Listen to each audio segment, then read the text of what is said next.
धन दौलत से एक दिन खाली होगा हाथ, अंत समय भगवान का भजन जाएगा साथ। अंत समय में क्या साथ जाता है? न तो जीवन साथी साथ जाते हैं, न तो धन दौलत साथ जाता है। संसार में जितने भी कमजोर चीजें हैं, कीमती चीजें हैं, कुछ भी साथ जाता नहीं है। तो साथ क्या जाता है? मनुष्य के साथ में केवल उनका धर्म और कर्म जाता है। वह धर्म कर्म क्या है? जो गरीब के आंसुओं को पोंछता है। यह सबसे सुंदर कर्म है मानव का। आंसू पोंछने का मतलब है जो गरीब अभी ठंडी से कोहरता है, ठंडी में कंबल के बिना जीवन घिसोट काट रहा है गरीब का। यदि आपने कंबल वितरण कर दिया वह गरीब को, वह गरीब यदि दवाई के लिए मरते हैं, उस गरीब को आपने यदि मेडिसिन पहुंचा दिया, अस्पताल पहुंचा दिया, कुछ रुपयों का मदद कर दिया, ये सबसे सुंदर कर्म है।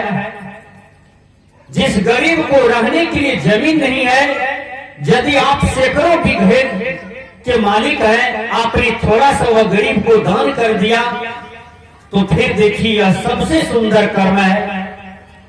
यदि वह गरीब अनेक प्रकार की दुख से रो रहे हैं, आपने उनके आंसुओं को पोंछा, तो समझ जाइए कि आपने बहुत सुंदर कर्म किया। और यही यश मनुष्य को अमर कर देता है दुनिया में। आज बड़े बड़े व्यक्ति महान हो गए, बहुत ऐसे व्यक्ति हैं जो महान हो जाते हैं। वह कैसे महान होते हैं? वह देश का सेवा करते हैं और समाज का सेवा करते हैं। देश समाज का सेवा करते करते एक दिन वह बहुत बड़ा स्टेज पर पहुंच जाता है और एक दिन महापुरुष की गिनती में आते हैं। विनोबा भावे गरीब के आंसू को पोंछते थे। दीनबंधु निराला गरीब के आंसू को पोंछते थे। गुरु नानक कहा, यदि गरीबी को मिटाना है, अमीरी में प्रवेश करना है, तो प्रत्येक आदमी परिश्रम करना जानो और अंदर से ये मत कहो कि मैं गरीब हूँ, मैं निर्धन हूँ और सब दिन गरीब रहूंगा, सब दिन निर्धन ही रहूंगा। यह कायरता हमें गरीब ही रख देता है। यह कायरता बुद्धि, यह कायरता ज्ञान हमें गरीब ही रख देता है। इसलिए हम अंदर से यह संकल्प लें कि यदि मेरे दादा गरीब थे, मेरे पिताजी गरीब थे, उस गरीबी को दूर करके हमें अमीर बनना है। उसके लिए परिश्रम करने की जरूरत है, उसके लिए विद्या अध्ययन करने की जरूरत है, उसके लिए नाना प्रकार के बुद्धि सदुपयोग करने की जरूरत है। इसलिए संत महापुरुष कहते हैं कि गरीबी को मिटाओ और अमीरी को लाने का प्रयास करो अपने जीवन में।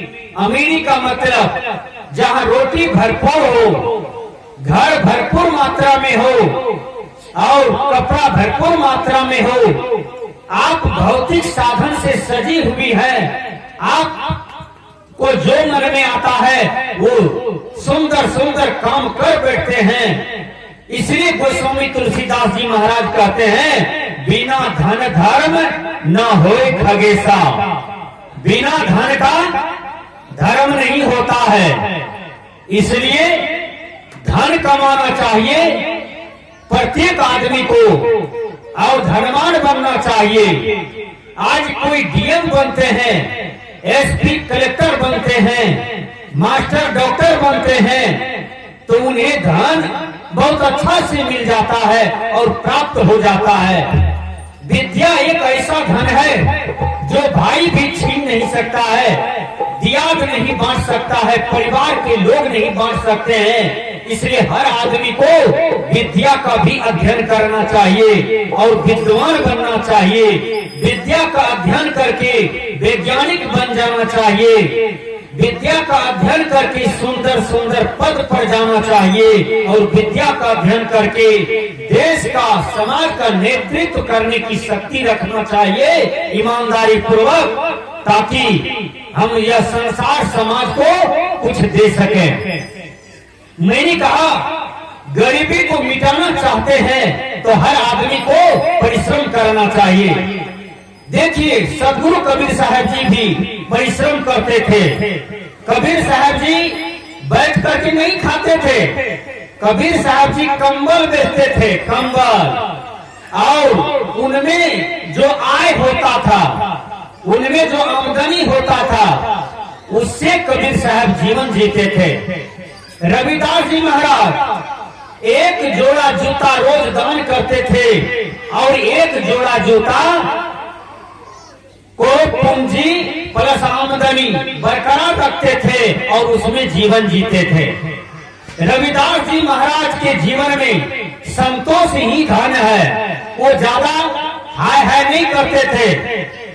वो दिन रात काम काम, धन दौलत, रात दिन 99 को 100 बनाने की फिक्र में नहीं रहते थे। रविदास जी महाराज भी काम करके खाते थे। महात्मा गांधी भी चरखा चलाते थे और तब खाते थे। महापुरुष लोग भी परिश्रम किए हैं, तब अपने जीवन को जिए हैं। देखिए भगवान कृष्ण जो पूरा दुनिया में पूजनीय माना जाता है, वो भगवान कृष्ण भी परिश्रम किए करते थे। अपने हाथ से गौ को चराते थे, गोबर फेंकते थे, गौ को कुट्टी सानी लगाते थे, गौ को प्यार करते थे। तो भगवान कृष्ण भी गरीबी को मिटाने के लिए परिश्रम किए। भगवान राम भी परिश्रम करते थे, चारों भाई। देखिए तो गुरु नानक जी कहते हैं यदि गरीबी को मिटाना चाहते हो तो प्रत्येक आदमी के हाथ में ठेला दिखाई पड़ना चाहिए। यदि जिसके हाथ में ठेला नहीं है तो समझ जाना वह आदमी गरीब है। जो काम करेगा उसका हाथ में ठेला हो जाएगा। गुरु नानक जी एक अमीर आदमी के यहाँ चले गए और वह भोजन बना के लाए। कहा पहले तुम अपना हाथ देखने दो, तब तुम्हारे भोजन हम कर लेंगे। जब हाथ देखा तो उसका हाथ कोमल था। कहा अरे तुम परिश्रम नहीं करते हो, तुम्हारे हाथ में ठेला नहीं देखते हैं, तुम्हारा भोजन नहीं करेंगे, इसका मतलब तुम कहीं से लूट के लाए हो, किसी को धोखा दे करके संपत्ति लाए हो, इसलिए तुम्हारे भोजन नहीं करेंगे हम। एक गरीब आदमी जो दिन भर काम किया था, वो आदमी गुरु नानक को भोजन कराने आए तो गुरु नानक देखा उसका हाथ में ठेला है और उसका हाथ फटा हुआ था। तो गुरु नानक कहते हैं नहीं, तुम परिश्रम करते हो इसलिए तुम्हारे हाथ का हम भोजन करेंगे। तो गरीबी को मिटाने के लिए मनुष्य को परिश्रम करना चाहिए। जो जिस लायक हो, यदि आप फैक्ट्री में काम कर लेते हैं तो अति सुंदर है, करना चाहिए।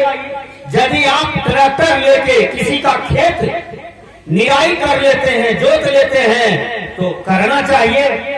यदि आप साइंटिस्ट बन के विश्व को कुछ नया चीज देते रहते हैं तो वह परिश्रम कर लेना चाहिए। यदि आप विद्या अध्ययन किए हैं, मास्टर बने हैं तो विद्या का दान करना चाहिए। इसलिए संत महात्मा कहते हैं जो जिस लायक हो उसको परिश्रम करना चाहिए, बैठना नहीं चाहिए। जो आदमी बैठे रहते हैं उसको अनेक प्रकार का रोग भी पकड़ लेता है।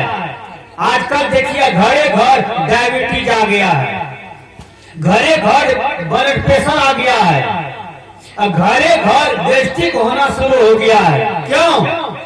आदमी पहले परिश्रम करते थे, उखड़ी समाठ में चावल कूट के खाते थे, जाता में पीस के खाते थे, मरवा का रोटी, कौनी का रोटी, कोदो का भात है। वो सब आदमी 100 बरस 125 बरस जीते थे और कोई बीमारी नहीं होता था। आजकल जमाने है, कहता है रोज माथा में दर्द है, रोज सिर में दर्द है। कारण क्या है?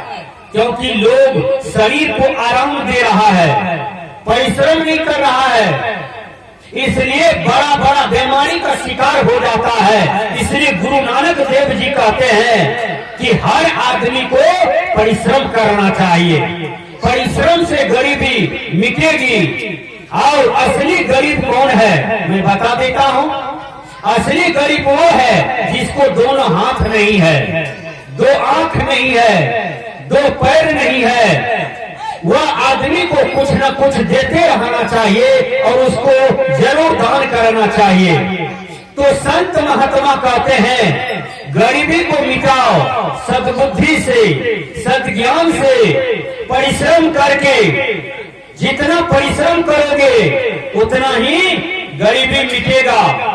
भगवान ईश्वर गौर परमात्मा किसी को गरीब बना के नहीं भेजा है और सबको अमीर बना के भेजते हैं। यदि 2 आंख है तो आप अमीर है, 2 कान है अमीर है। यदि शरीर आपका स्वस्थ है, स्वस्थ शरीर है तो आप अमीर हैं। प्रथम स्वर्ग निर्मल काया, वह आदमी अमीर है, वह धनवान है जिसका काया स्वस्थ है, जिसका काया में सभी इंद्रियां मौजूद है, सब इंद्रियां काम करता है। इसलिए गुरुवर कबीर कहते हैं कहीं कबीर कुछ उद्यम कीजिए, अपनों खाए और को दीजिए, अपना भी खाइए औरों को भी दीजिए। ये मानवीय जीवन जीने की कला है। पशु केवल अपना पेट भरता है, पक्षी केवल अपना पेट भरता है, लेकिन मनुष्य में ऐसा गुण है कि वह अपना भी पेट भरता है और दूसरों को भी पेट भरने की क्षमता रखता है। पथिक साहब की वाणी है, पथिक जो बांट करके खाए उसे इंसान कहते हैं। जो बांट करके खाता है वह इंसान है। जो हिलमिल कर जीवन जीता है, हिलमिल कर समाज में रहता है, वह इंसान है।